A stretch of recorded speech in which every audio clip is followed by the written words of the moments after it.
Antônio Schmidt foi a figura do bom clássico no Engenhão, a grande virada do Vasco do Alexandre por 2-1 em cima do Fluminense. Quem não está numa situação confortável no grupo B da Taça Guanabara vai ter de vencer os lanternas, sim lanternas, Americano e Bangu, Americano em Campos, porém tem que torcer contra o Boa Vista e jogar mais do que jogou a equipe tricolor até agora, ou jogar o que fez na primeira etapa contra o Vasco.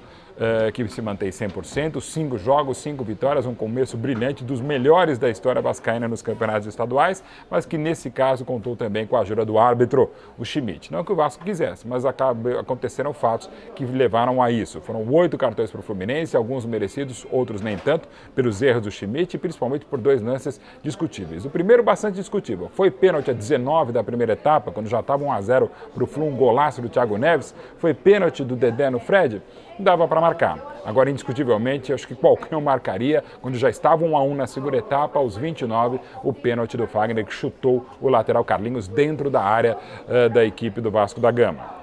O árbitro nada marcou, depois se complicou, exagerou nos cartões, o Flu terminou com 2 jogadores a menos e dessa vez a equipe tricolor tem muitas razões para reclamar da arbitragem e até em parte do desempenho de um time extremamente qualificado. Já o vascaíno não tem que falar, tem mais que celebrar outra grande vitória e o Flu que não vence um clássico desde novembro de 2009, são agora 5 empates e 6 derrotas, é muita coisa para a história e principalmente pela qualidade do elenco do Abelão. Vamos ver aqui com a ajuda do Tactical Pad como o Vasco venceu o Fluminense. A zaga Dedé e Rodolfo, que já poderia estar jogando um pouco melhor, foi a proteção para o Fernando Praz. Fagner hoje o melhor lateral direito em atividade no Brasil, pelo que tem jogado, sempre interessante. Thiago Feltro melhorando, mas ainda muito deficiente na marcação. Newton tentando e não conseguindo na primeira etapa para o excelente Deco. Chaparro no primeiro tempo uma atuação muito discreta pela direita. Felipe organizando o meio campo do Vasco, que teve 2 meias atacantes abertos, Diego Souza melhor e Bernardo discreto e Alexandro seminal em 2012. Do lado do Fluminense, a zaga para mim ainda muito discutível,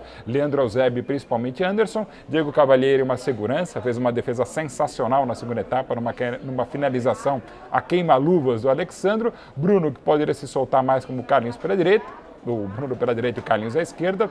2 volantes, Edinho e Diguinho, que bateram mais do que jogaram, mas podem e devem continuar como titulares. E à frente o toque de classe da equipe tricolor. Thiago Neves muito bem, se movimentando e não só à direita, Deco por dentro e não entendi o porquê da saída dele na segunda etapa. E Rafael Sobis sempre muito importante. Aliás, é o meu papo na coluna de amanhã no lance. O Rafael Sobis, essa alternativa do 4-2-3-1, o atacante para o lado que encosta no artilheiro e que baita artilheiro que é o Fred. A grande sacada tática do técnico Cristóvão Borges na segunda etapa foi exatamente a saída do discreto Chaparro para a entrada do William Barbio.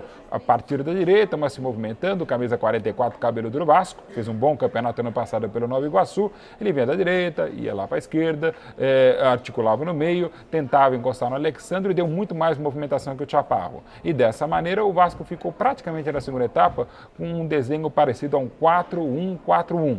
Era Newton na cabeça da área, Felipe pela esquerda, Diego Souza um pouquinho mais aberto para a esquerda, mas rodando e encostando no Alexandre.